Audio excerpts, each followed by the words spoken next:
Assalamualaikum warahmatullahi wabarakatuh. Hari ini pertemuan ketiga, kita membahas tentang perencanaan. Pertama kali, kita harus tahu definisi tentang perencanaan.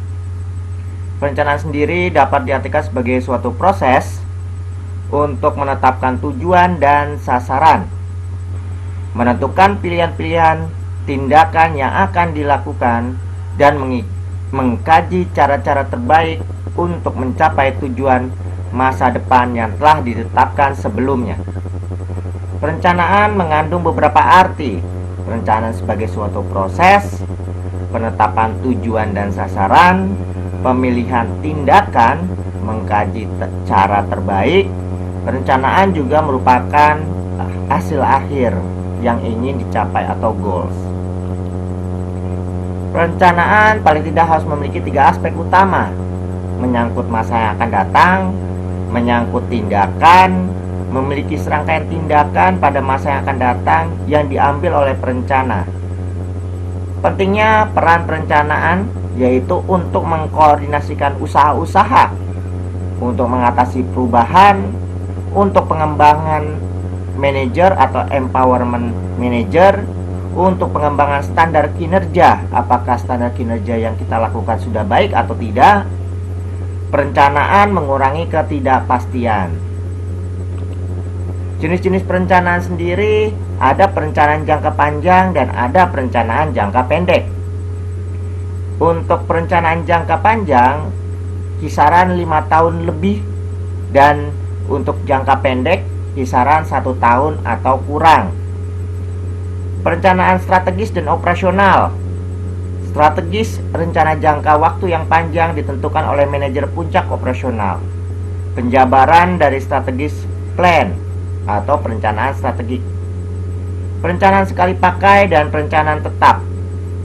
Sekali pakai maksudnya untuk memenuhi kebutuhan situasi yang khas meliputi anggaran, proyek, program, sedangkan tetap digunakan untuk terus-menerus meliputi kebijakan, prosedur, dan aturan.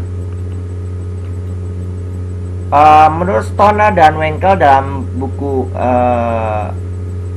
Siswanto mengklasifikasikan rencana strategis dan rencana operasional. Ada rencana strategis dan ada rencana operasional. Rencana strategis atau strategic plan dirancang untuk mencapai tujuan organisasi yang luas, yaitu untuk melaksanakan misi yang merupakan satu-satunya alasan kehadiran organisasi.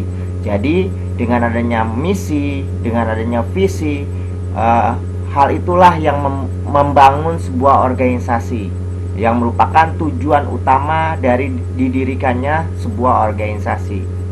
Kelebihan dari rencana strategik atau strategic plan: pertama, manajer dapat menentukan tujuan secara jelas dan metode pencapaiannya, membantu manajer mengantisipasi permasalahan sebelum muncul dan memecahkannya sebelum menjadi lebih buruk. Jadi seorang manajer membuat sebuah strategic plan dan mengantisipasi hal-hal terburuk yang kemungkinan akan terjadi, dan dia sudah membuat solusi terlebih dahulu sebelum hal terburuk tersebut terjadi, dan bisa langsung memecahkan permasalahan atau kendala-kendala tersebut karena solusinya sudah dibuat terlebih dahulu. Membantu manajer mengenai peluang yang mengandung resiko dan peluang yang aman, dan memilih di antara peluang yang ada. Jadi di dalam rencana strategi ini mencari tahu peluang, ya, mencari peluang yang mengandung resiko atau peluang yang aman, atau memilih di antara keduanya. Kemudian kelebihan dari rencana strategik mengurangi kemungkinan deviasi atau penyimpangan atau sesuatu hal yang tidak menyenangkan, karena sasaran, tujuan, dan strategik dilakukan dengan penelitian supaya tidak terjadi suatu penyimpangan atau hal-hal yang tidak menyenangkan. Memperbesar kemungkinan juga untuk membuat keputusan yang tahan menghadapi ujian. Ya, Jadi dengan strategic plan, seorang manajer bisa membuat sebuah keputusan untuk menghadapi kendala-kendala atau hambatan-hambatan yang akan terjadi di masa akan datang. Membantu manajer mengenai peluang yang mengandung resiko, peluang yang aman, dan diantara peluang yang ada tersebut. Kelemahan dari rencana strategik, pertama, bahaya terciptanya birokrasi yang besar para perencana yang dapat menghilangkan hubungan dengan produk, pelanggan, dan perusahaan. Jadi kelemahannya itu tercipta sebuah birokrasi karena sebelumnya sudah direncanakan dan ada struktural organisasi yang besar untuk menghadapi permasalahan tersebut, sehingga ditakutkannya hilang relationship, hubungan dengan pelanggan, karena lebih mengambil tindakan secara internal dan tidak memperhitungkan apa yang diinginkan oleh konsumen, diinginkan oleh pihak eksternal. Karena itu kalau untuk mengambil suatu keputusan harus mempertimbangkan juga kepentingan dari internal maupun kepentingan dari eksternal. Ya, rencana strategik ini lebih mengarah kepada untuk mendapatkan tujuan kepentingan internal organisasi. Kadang-kadang perencanaan strategik cenderung membatasi organisasi pada pilihan yang paling rasional dan bebas risiko. Nah, ini menjadi kelemahan juga. Kemudian ada rencana operasional atau operational plan, memberikan deskripsi tentang bagaimana rencana strategik dilaksanakan. Jadi operasional, bagaimana sebuah rencana strategik itu dilaksanakan atau operasionalnya seperti apa, langkah-langkahnya seperti apa, tindakan-tindakannya seperti apa. Ada rencana sekali pakai, single use plan, dikembangkan untuk mencapai tujuan tertentu dan ditinggalkan manakala tujuan tersebut telah dicapai. Artinya rencana tersebut dipergunakan hanya sekali pakai. Contohnya seperti apa? Contohnya seperti perencanaan pembangunan gedung baru. Jadi tidak bisa mempergunakan rencana pembangunan gedung yang lama karena adanya perbedaan dalam hal pembangunan gedung tersebut. Jadi harus mempergunakan rencana yang baru, ya. Jadi sekali pakai, dan nantinya kalau misalkan dibangun gedung yang baru lagi, maka rencana pembangunan gedung yang lama tidak dipergunakan. Ada perbedaan dalam hal pembangunan gedung yang baru, ya, dengan pembangunan gedung yang lama, seperti luas tanah berbeda, kemudian permukaan tanah berbeda, kemudian struktur tanah berbeda. Yang hal itulah yang menyebabkan harus terjadi perubahan rencana atau menggunakan rencana yang baru. Jadi rencana yang untuk pembangunan gedung yang lalu tidak dipergunakan lagi, jadi hanya sekali pakai. Rencana sekali pakai bisa terdiri atas program, mencangkup serangkaian aktivitas yang relatif luas. Program itu adalah serangkaian aktivitas. Kemudian ada proyek. Proyek ini bagian dari program yang lebih kecil dan mandiri, dan setiap proyek akan menjadi tanggung jawab setiap individu yang ditunjuk dan diberi sumber daya spesifik dalam batas waktu tertentu. Jadi proyek ini tersendiri, punya penanggung jawab tersendiri, mandiri, ya. Kemudian juga punya sumber daya keuangan atau finansial tersendiri dan terpisah dari program.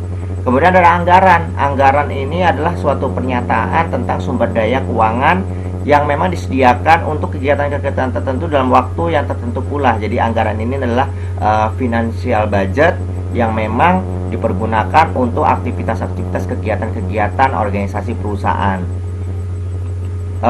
Dan untuk budget sendiri harus ada yang namanya akuntabilitas, artinya pelaporan tentang anggaran yang digunakan selama program berjalan atau proyek berjalan. Penanggung jawab dari pelaksanaan program atau proyek harus melakukan pelaporan atau yang disebut dengan akuntabilitas tentang penggunaan sumber daya keuangan kepada pihak direktur, direksi, dan para pemegang saham. Ada rencana tetap, standing plan, pendekatan yang sudah dilakukan untuk menangani situasi yang terjadi berulang-ulang dan dapat diperkirakan. Nah, ini rencana tetap.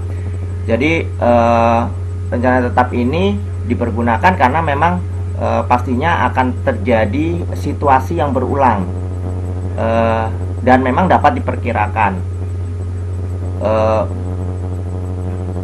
Perlu misalkan seperti ini, jadi ada permasalahan yang memang sudah pasti ada dan pasti akan berulang, bukan hanya sekali saja, 2 kali, bahkan ada lagi dan seterusnya. Karena itu sebelumnya sudah ada solusinya, sudah ada rencana untuk menangani permasalahan tersebut. Itu disebut dengan rencana tetap.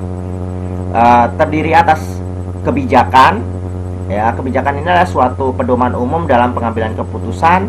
Kemudian ada prosedur standar, standar prosedur, memberikan seperangkat petunjuk tentang bagaimana cara melaksanakan aktivitas atau tindakan yang terjadi dalam mengimplementasikan kebijakan. Jadi prosedur standar ini atau langkah-langkah standar prosedural yang dilakukan oleh pihak karyawan dalam menjalankan aktivitas pekerjaannya.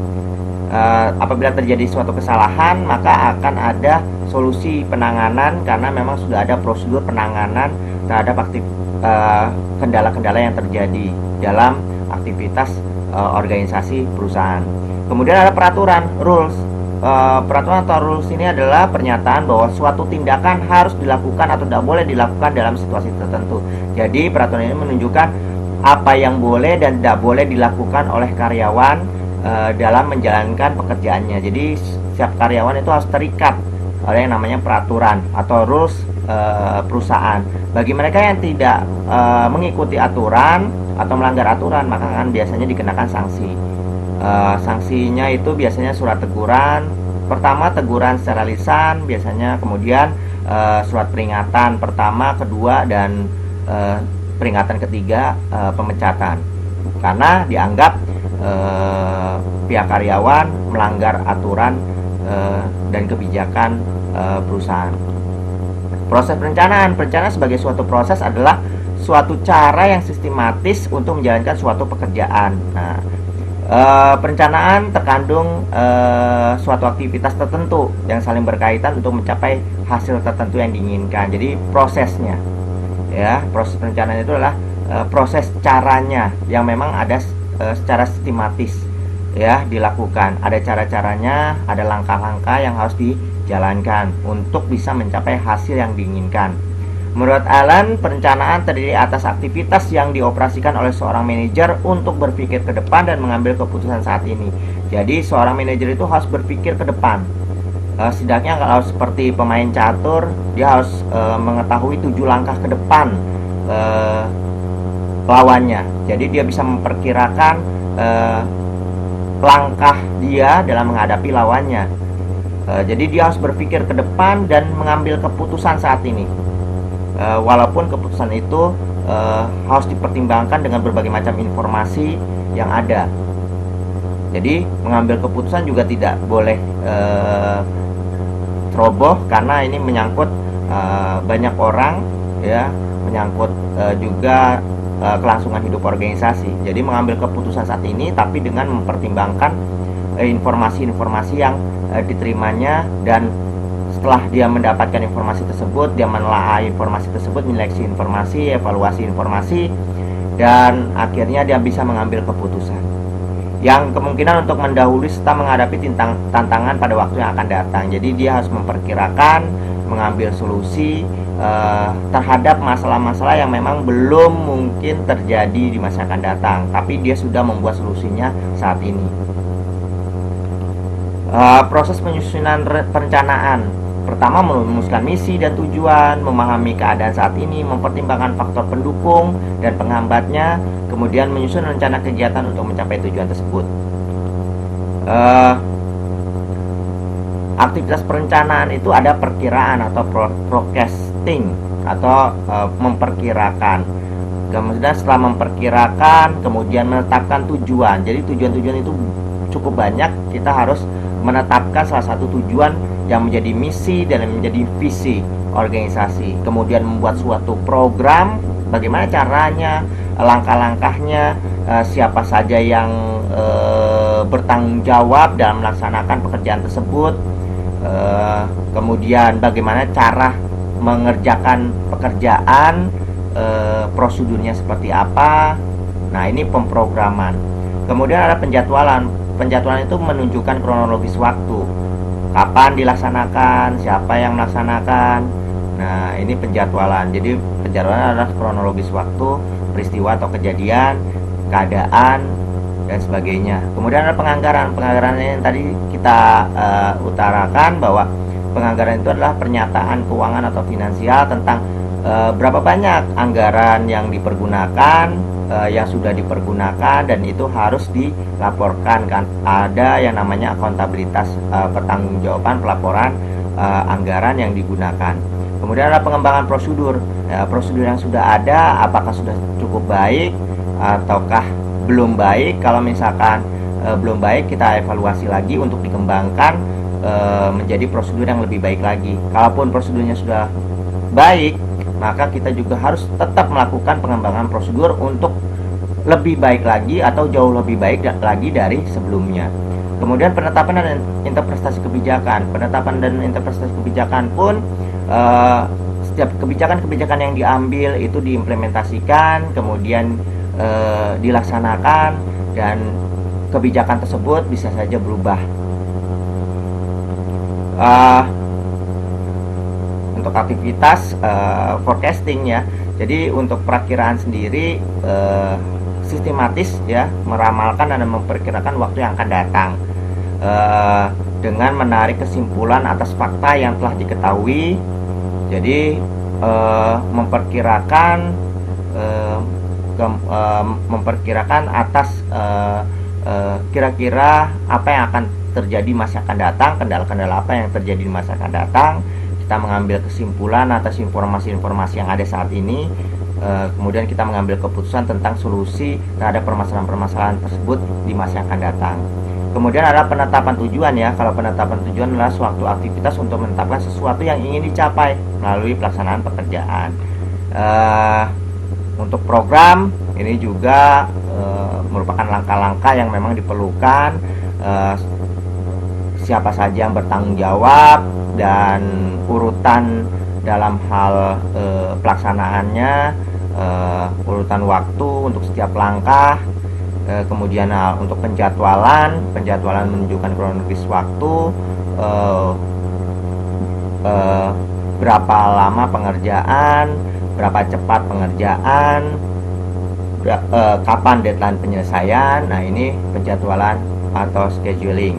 Kemudian ada penganggaran, yaitu pernyataan tentang sumber daya keuangan ya, yang digunakan dalam hal melaksanakan suatu aktivitas pekerjaan dari waktu tertentu.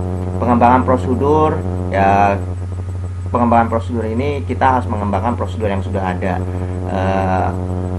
Apabila ada terjadi penyimpangan, kita harus menormalisasikan cara dan teknik, metode pelaksanaan suatu pekerjaan, atau melakukan pengembangan prosedur yang dianggap dahulu belum begitu baik. Kita kembangkan cara dan teknik, metode yang terbaru sehingga prosedur tersebut bisa jauh lebih baik lagi. Kemudian ada interpretasi atau establishing interpreting policies atau kebijakan, suatu aktivitas yang dilakukan dalam menetapkan syarat berdasarkan kondisi mana manajer dan para bawahannya akan bekerja. Jadi kira-kira syarat-syarat apa saja sih yang harus dilakukan, yang harus disesuaikan berdasarkan kondisi manajer dan para karyawan pada saat dia bekerja. Untuk pendekatan dalam perencanaan, terdapat berbagai macam pendekatan yang dapat dipergunakan dalam proses penyusunan perencanaan. Pendekatan-pendekatan tersebut diantaranya adalah pendekatan perencanaan inside out dan outside in. Yang kedua adalah pendekatan perencanaan dari atas ke bawah, top down planning, dan perencanaan dari bawah ke atas atau bottom up planning. Dan yang ketiga adalah pendekatan situasional atau contingency planning. Untuk pendekatan perencanaan inside out dan outside in, perencanaan inside out adalah perencanaan yang memfokuskan pada apa yang telah dilakukan, namun terus mengusahakan untuk melakukan yang terbaik yang dapat dilakukan.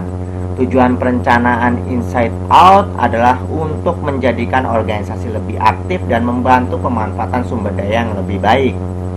Dan perencanaan outside in itu mencoba menganalisa lingkungan eksternal dan membuat perencanaan untuk mengeksploitasi kesempatan-kesempatan dan meminimalisasikan permasalahan yang terjadi. Kemudian ada pendekatan perencanaan top down dan perencanaan bottom up.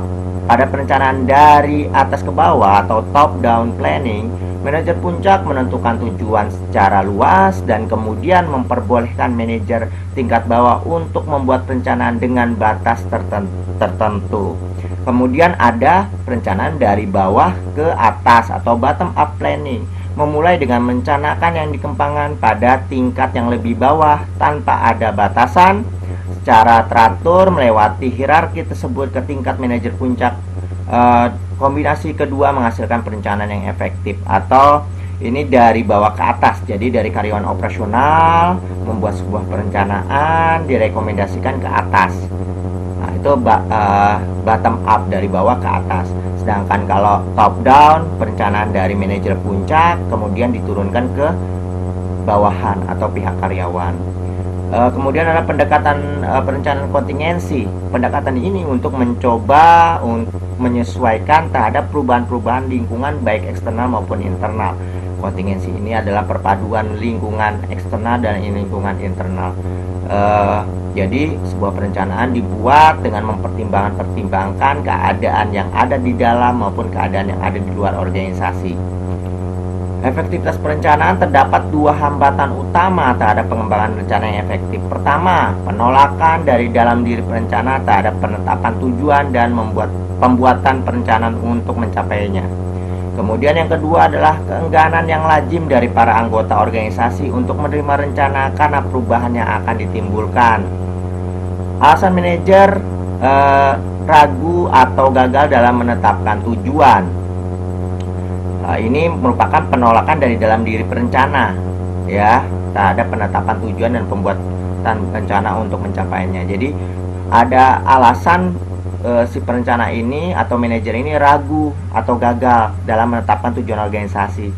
Pertama, keengganan melepaskan tujuan alternatif. Jadi seorang perencana atau seorang manajer perencana, dia membuat sebuah tujuan yang cukup banyak tujuan-tujuan organisasi, dan dianggap tujuan organisasi tersebut baik-baik semua, cukup baik, ya, tetapi dia harus memilih satu atau dua tujuan yang menjadi tujuan utama yang harus dikomplis atau diselesaikan, atau yang menjadi goals atau sasaran. Nah, ini keengganan melepaskan tujuan alternatif atau tujuan-tujuan lainnya, karena ditakutkannya tujuan yang dia pilih bukan merupakan tujuan yang terbaik bagi organisasi. Kemudian ada ketakutan akan kegagalan, karena bisa saja dari manajer perencana sendiri pernah gagal dalam mengambil rencana, mengambil suatu keputusan, atau gagal dalam hal memperbaiki keadaan organisasi untuk jauh lebih baik lagi. Nah, ini dia membuat sebuah perencanaan, takutnya perencanaan tersebut gagal kembali sama seperti perencanaan terdahulu. Kemudian bisa jadi karena minimnya pengetahuan tentang organisasi. Nah, manajer perencana ini dia harus membuat suatu perencanaan di mana dia belum tahu tentang keadaan organisasi, belum tahu tentang kondisi internal dan eksternal organisasi, tapi dia harus mengambil sebuah perencanaan. Nah, ini minimnya pengetahuan tentang organisasi juga jadi penghambat gagalnya dalam menetapkan tujuan. Juga minimnya pengetahuan tentang lingkungan eksternal dan internal organisasi, dan kurangnya rasa percaya diri dari manajer perencana ini menyebabkan kegagalan dalam menetapkan tujuan organisasi. Kemudian itu dari dalam diri perencana atau dari manajer perencana. Kemudian juga alasan anggota organisasi menolak perubahan atau menolak menerima perubahan rencana, ya. Jadi ada alasan kenapa anggota organisasi menolak terjadinya perubahan perencanaan atau menolak rencana baru yang ditetapkan oleh manajer perencana. Pertama, ketidakpastian mengenai sebab dan akibat dari perubahan. Ditakutkannya apabila terjadi perubahan perencanaan bisa mengakibatkan jauh lebih buruk keadaannya daripada sebelumnya. Jadi karena tidak pasti, kalau dibuatkan perencanaan baru ternyata akibatnya jauh lebih buruk, tujuan malah tidak akan tercapai. Yang tadinya cukup baik tapi malah terjadi perubahan rencana, malah menjadi lebih buruk dari sebelumnya. Kemudian juga anggota organisasi menolak terjadinya perubahan rencana karena melepaskan keuntungan yang sudah ada. Jadi pada saat rencana yang lama diberlakukan, dilaksanakan, sudah terjadi keuntungan, sudah ada benefit, sudah ada keuntungan yang dicapai. Tapi kemudian tiba-tiba manajer perencana membuat sebuah perencanaan baru. Nah, ini ditakutkannya nantinya tidak akan mendapatkan keuntungan, malah mendapatkan kerugian. Ditakutkannya malah melepaskan keuntungan yang memang sudah didapat. Kemudian ada kesadaran akan kelemahan dalam perubahan yang diusulkan. Jadi anggota-anggota organisasi menganggap bahwa rencana yang baru ini tidak efektif. Banyak kecacatan dalam rencana tersebut.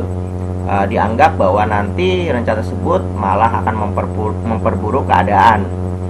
Nah, ini para anggota organisasi menolak terjadinya perubahan rencana. Untuk mengatasi hambatan